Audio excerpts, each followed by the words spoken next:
पंजा पंजा आला रे आला पंजा आला.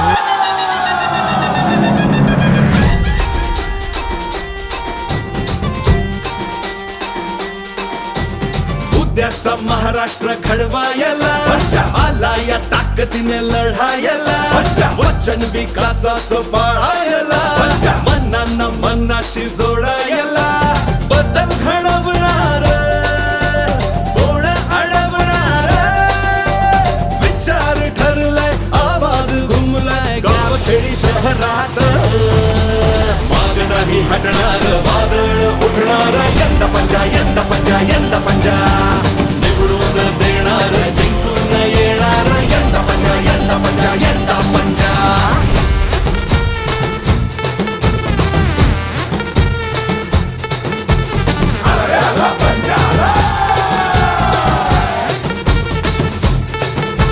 स्वातंत्र्याला जोड देऊ संविधानाची. देह नाही ओढ वाढेल शिवा भावाची. शाहू फुले आंबेडकर हेच आमच्या ठाई. असं राज्य घडवू आणू पुन्हा शिवशाही. शेतकरी कष्टकरी यांना मिळेल साथ. महिलांना भक्कम मदतीचा हात. तरुणांना हक्काचा मिळेल रोजगार. प्रश्न विचारायचा प्रत्येकाला अधिकार. आम्ही निर्धार करणार आम्ही हुंकार भरणार. विचार ठरलाय आवाज घुमलाय गावखेडी शहरात. माग नाही हटणार वादळ उठणार. यंदा पंजा यंदा पंजा यंदा पंजा निवडून देणार जिंकून येणार. यंदा पंजा यंदा पंजा यंदा पंजा. उद्याचा महाराष्ट्र घडवायला आला या ताकदीने लढायला. वचन विकासाचं पाळायला मनांना मनाशी जोडायला. बदल घडवणार कोण अडवणार. विचार ठरलाय आवाज घुमलाय गावखेडी शहरात. माग नाही हटणार वादळ उठणार. यंदा पंजा यंदा पंजा यंदा पंजा यंदा पंजा यंदा पंजा यंदा पंजा निवडून देणार जिंकून येणार. यंदा पंजा यंदा पंजा यंदा पंजा यंदा पंजा यंदा पंजा यंदा पंजा. नमस्कार. महाराष्ट्राच्या विधानसभेच्या निवडणुकीच्या निमित्तानं महाराष्ट्र काँग्रेसचा प्रमुख म्हणून महाराष्ट्राच्या कानाकोपऱ्यामध्ये महाराष्ट्रात असलेलं अत्याचारी आणि भ्रष्टाचारी जे भाजप प्रणित जे सरकार एकनाथ शिंदेचं आहे, हे सरकार परास्त करण्यासाठी मी महाराष्ट्राच्या कानाकोपऱ्यात जातो आहे, प्रचार करतोय. त्या भागामध्ये आमदार निवडून आणून महाराष्ट्रामध्ये शेतकऱ्यांच्या हिताचं, सुशिक्षित बेरोजगारांच्या हिताचं, गरिबांच्या हिताचं, मच्छीमारांच्या हिताचं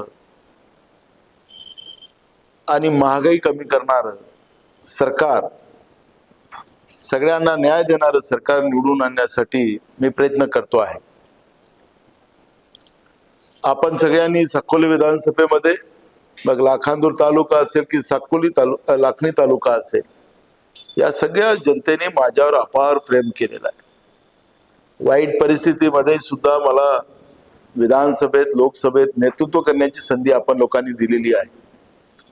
आपल्या भागाच्या सर्वांगीण विकासाचं जे स्वप्न आम्ही सगळ्यांनी पाहिलं, ते स्वप्न पूर्ण करण्याची वेळ आता आपल्या हातात आलेली आहे. आणि म्हणून ही निवडणूक आपल्यासाठी ऐतिहासिक आहे. तुमच्या या पोराच्या भावाच्या नेतृत्वात महाराष्ट्रामध्ये ही निवडणूक होते आहे.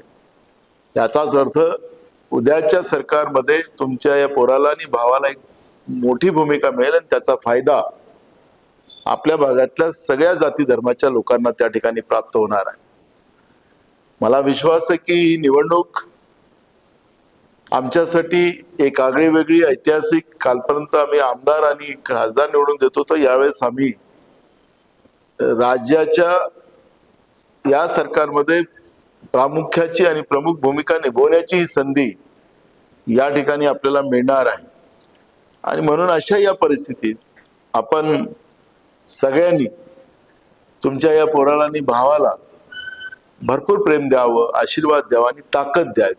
ही ताकद याच्यासाठी म्हणतो की महाराष्ट्रामध्ये सगळीकडे तुमच्या ताकदीच्या भरोशावर मला एक सक्षम सरकार आणायचं आहे, जो तुमच्या डोळ्यातलं अश्रू पुसू शकेल, तुमच्या चेहऱ्यावर स्मित हास्य निर्माण करू शकेल.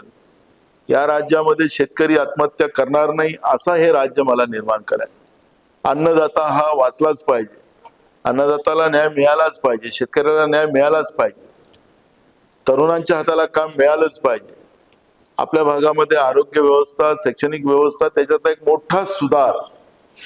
आपल्याला आज कोणाला तिकडे आमच्या इकडे ब्रह्मपुरीला जावं लागतं, कोणाला नागपूरला जावं लागतं.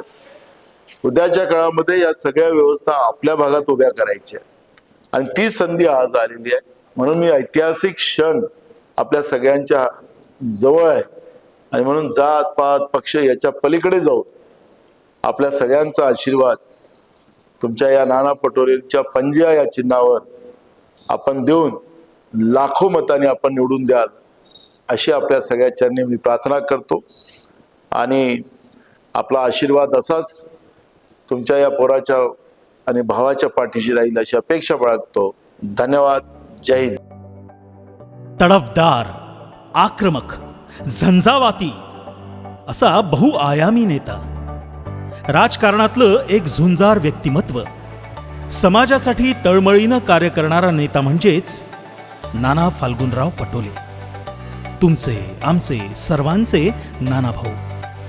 समाजाला नेता हवा, पण तो फक्त नेतृत्व करणारा नको, तर तो समाजाला सोबत करणारा, त्यांचे दुःख जाणून घेणारा, मदतीचा आणि मैत्रीचा हात देणारा असा एक जाणता नेता हवा.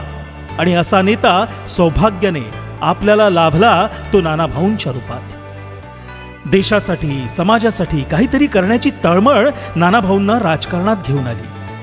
कारण एका मोठ्या समूहासाठी आणि समाजासाठी काही करण्यासाठी हातात हवी असते ती सत्ता. कोणतेही निर्णय घेणं आणि त्याची अंमलबजावणी करणं हे अतिसामान्य माणसाला शक्य होत नाही.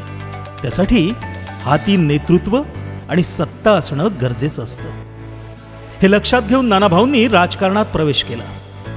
आमदार, खासदार असे पद भूषवूनही नाना भाऊंचं व्यक्तिमत्व अतिशय विनम्र आहे. समाजसेवा करण्याची आवड, गोरगरिबांची कणव यासाठी त्यांनी कठोर मेहनत घेतली आणि प्रामाणिकपणे समाजसेवेचा वसा घेऊन त्यांनी जिल्हा परिषद सदस्य ते महाराष्ट्र विधानसभा अध्यक्ष असा राजकीय प्रवास दमदारपणे केला.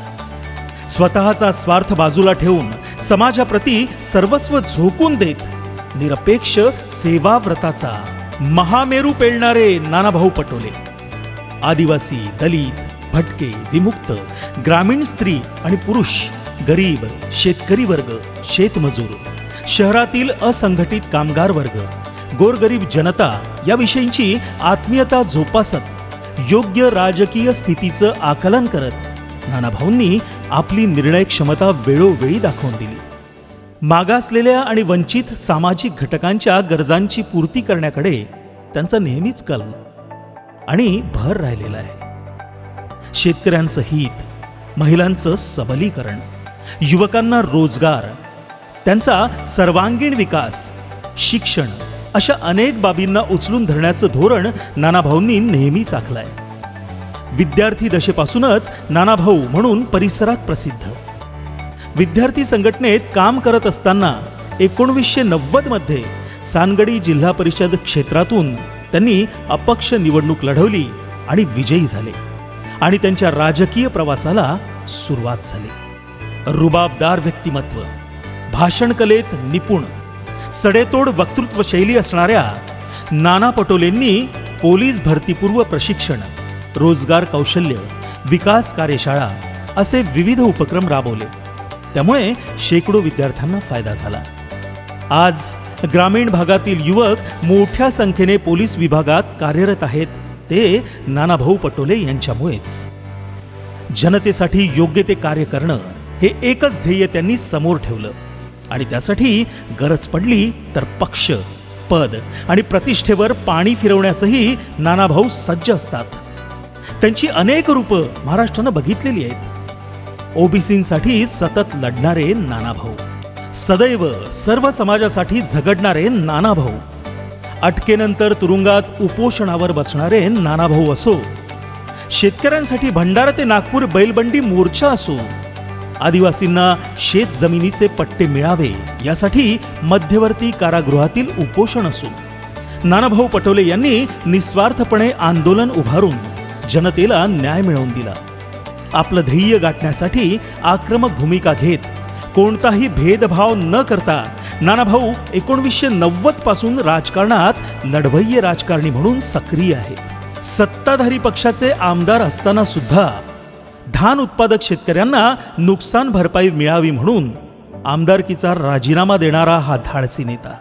न्याय मिळवून देऊ शकत नसू तर सत्ता उपभोगण्याचाही अधिकार नाही, अशी परखड भूमिका नानाभाऊंनी त्यावेळी घेतली होती. गोरगरीब लोकांची सेवा करण्याचं शिवधनुष्य उचलणाऱ्या नानाभाऊ पटोले यांची झुंजार वृत्ती, समाजाप्रती असलेली कृतज्ञता हीच त्यांच्या यशस्वी वाटचालीची शिदोरी आहे. 2014ची लोकसभा निवडणूक जिंकून नानाभाऊ पटोले यांनी आपल्या लोकप्रियतेची पावती केंद्र आणि राज्य सरकारातील दिग्गज नेत्यांपुढे ठेवली.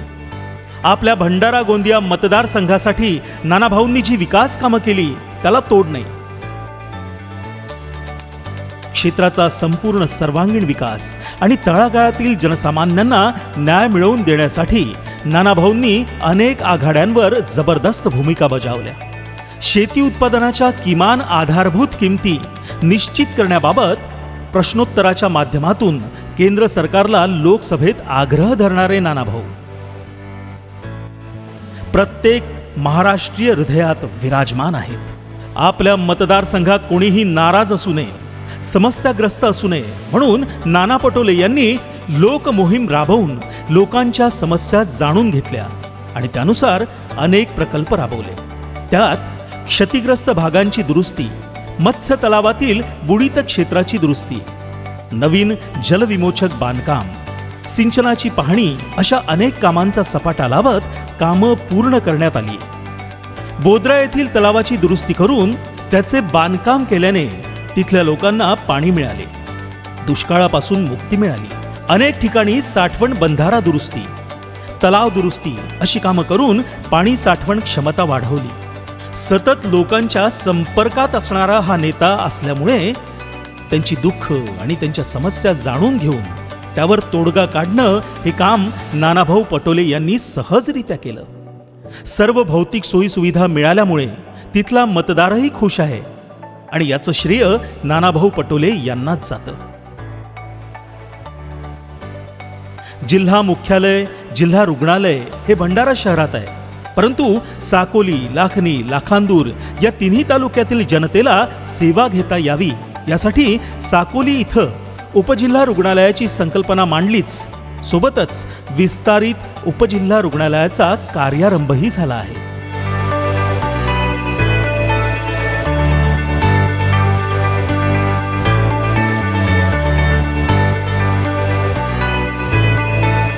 भंडारा हा जिल्हा धान उत्पादक शेतकऱ्यांचा जिल्हा आहे. इथल्या शेतकऱ्यांना धानाच्या उत्पादनानंतर त्याची साठवणूक करणं हे मोठं काम असतं. त्यामुळे शेतकऱ्यांच्या सोयीसाठी 18 धान्य गोडाऊन मंजूर करून त्यांचं कामही वेगानं सुरू आहे. माननीय नानाभाऊ पटोले आमदार साकोली विधानसभा क्षेत्र यांच्या प्रयत्नाने शेतकऱ्यांच्या धान साठवणूक करण्याकरता एक नानाभाऊ यांनी पाठपुरावा करून या ठिकाणी शेतकऱ्यांच्या धान साठवण्याकरता गोडाऊनची व्यवस्था केलेली आहे. 500 मेट्रिक टनाचा गोडाऊन आहे. माननीय नानाभाऊ पटोले सदैव शेतकऱ्यांच्या प्रती आणि त्यांच्या समस्यांप्रती नेहमी जागरूक असतात. विकासाच्या माध्यमातून आम्ही येणाऱ्या काळात नानाभाऊ पटोले यांच्या पाठीशी खंबीर उभे राहू आणि या परिसरातला सुद्धा सर्व शेतकरी नानाभाऊ पटोले यांच्या पाठीशी खंबीरपणे उभे राहील अशी मी सर्व शेतकऱ्यांच्या वतीनं ग्वाही देतो आणि माननीय नानाभाऊ पटोले यांचं पुनश्च एकदा आभार मानतो. संघाच्या संपूर्ण विकासासाठी नानाभाऊंनी दशदिशांनी प्रयत्न केले. मतदारसंघात 100 खाटांचा दवाखाना, शेतकऱ्यांसाठी धान्य गोडाऊन आणि गावात शुद्ध पिण्याच्या पाण्यासाठी नळ योजना, मामा तलावांची दुरुस्ती, नवीन बंधारे बांधकाम, साठवण बंधारे, एका गावाला दुसऱ्या गावास जोडण्याकरिता चुलबंद नदीवर मोठे पूल, गावांना जोडणारे छोटे पूल, मजबूत रस्ते,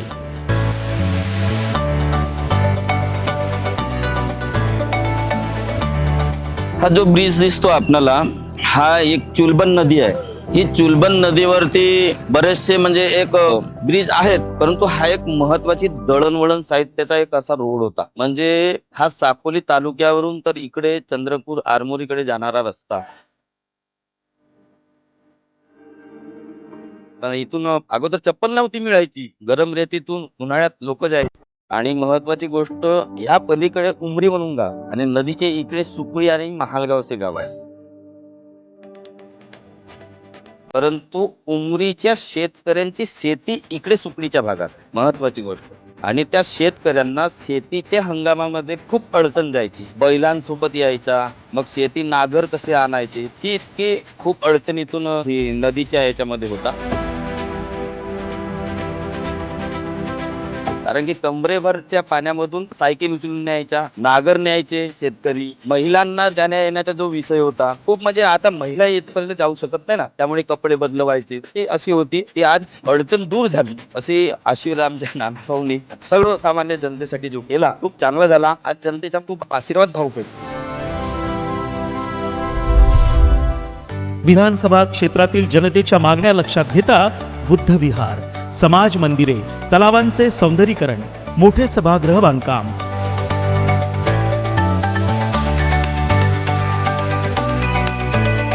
अल्पसंख्याक समाजाकरिता कब्रस्थान, स्मशानभूमी बांधकाम, क्रीडा संकुल बांधकाम,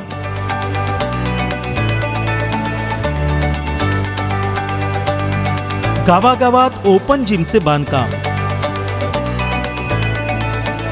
कोरोना काळात मतदारसंघातील जनतेला आरोग्याची सुविधा पुरेपूर मिळवून दिल्या.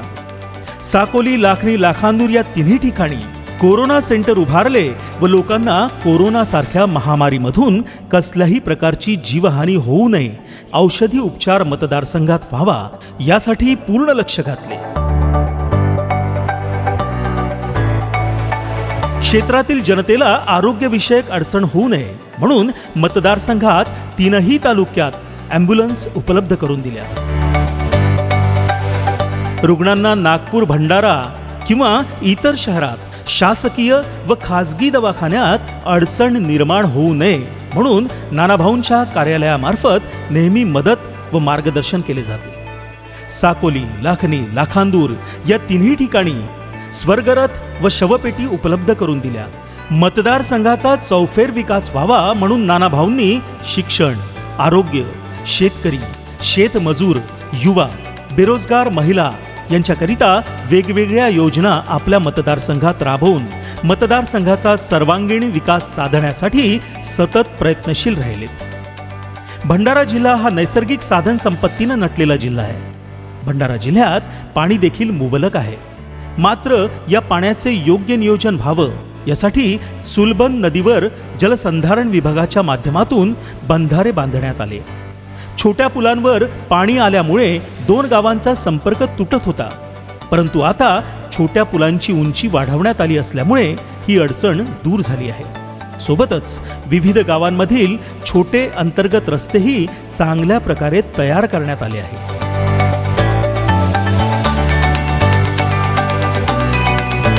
नानाभाऊंनी मतदारसंघातील आपल्या मतदारांना अगदी परिवारातील सदस्य असल्यागत जपलं. त्यांच्या छोट्या मोठ्या सुखदुःखांमध्येही नानाभाऊ सहभागी असतात आणि मतदारसंघातील लोकही नानाभाऊंना आपल्या अडीअडचणी सांगून विचार विनिमय करून त्यांची मदत घेतात. आपला मतदारसंघ विकासाच्या प्रगतीपथावर कायम पुढे असावा हा संकल्प नानाभाऊ पटोले यांच्या मनात असल्यामुळे विकास कामं जोरात सुरू आहेत. क्षेत्राच्या विकासाप्रती तळमळ असलेल्या नानाभाऊ पटोले यांनी तब्बल 1000 कोटी रुपयांची कामं कारकिर्दीत कितीही चढउतार आले तरीही लोकसेवेचं व्रत नानाभाऊंनी कधीही सोडलं नाही आणि म्हणूनच गावखेड्यापासून ते शहरापर्यंत महिला, पुरुष, बालक, वृद्ध अशा सर्वच लोकांमध्ये नानाभाऊ पटोले यांच्याबद्दल अतिशय प्रेम, आपुलकी आणि विश्वासाचं नातं निर्माण झालं आहे. कदाचित प्रत्येक मतदाता नानाभाऊंना हेच म्हणत असावा, तू चाल पुढं, तू चाल पुढं, पुढं रे गड्या, भीती कुणाची. आमच्यासाठी एक म्हणजे एक आमचा नेता आहे, गोर गरिबांचा नेता आहे, शेतकऱ्यांच्या पाठीवून हात फिरणारा असा आमचा नेता म्हणजे नानाभाऊ आहे. खुर्चीचा विचार न करता त्यांनी आमचा विचार वेळून वेळी करत राहिले आणि गोर गरिबांच्या पाठीवर हात फेरत राहिले.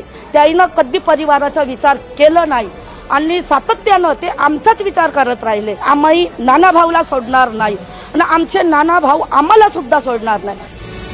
कोणताच व्यक्ती नानाभाऊकडे जाईल तरी खाली हाताने येत नाही हे आम्हाला सुद्धा माहीत आहे. आमचा हा भंडारा जिल्हा नानाभाऊची जन्मभूमी आहे आणि ह्या जन्मभूमीत एकच हिरा आहे नानाभाऊ. आमच्या महाराष्ट्रात मुख्यमंत्री पद गाजवून आमच्या नानाभाऊच्या गळ्यात पुष्पमाळाच्या हारा पडलेच पाहिजे. जहां नाना वाहत जाना, जहां नाना वाहत जाना. सोनियाजी आणि राहुलजींच्या स्वप्नांचं करूया जतन. 20 नोव्हेंबरला दाबूया पंजापुढचंच बटन. चला तर मतदार बंधू आणि भगिनींनो, साकोली मतदारसंघाच्या संपूर्ण सर्वांगीण विकासासाठी भारतीय राष्ट्रीय काँग्रेसच्या पंजा या निवडणूक चिन्हापुढचंच बटन दाबूया आणि प्रचंड मताधिक्यानं विजयी करूया श्री नानाभाऊ पटोले यांनाच. वारे पंजा येणार निवडून पंजा, वारे पंजा येणार निवडून पंजा. चला मिळून शपथ घेऊ, निवडून आणू नानाभाऊ. नानाभाऊ नानाभाऊ आणू निवडून नानाभाऊ. बलदंड ज्यांचे बाहू त्यांचे गौरव गीत गाऊ, एकमताने निवडून आणू नानाभाऊ नानाभाऊ.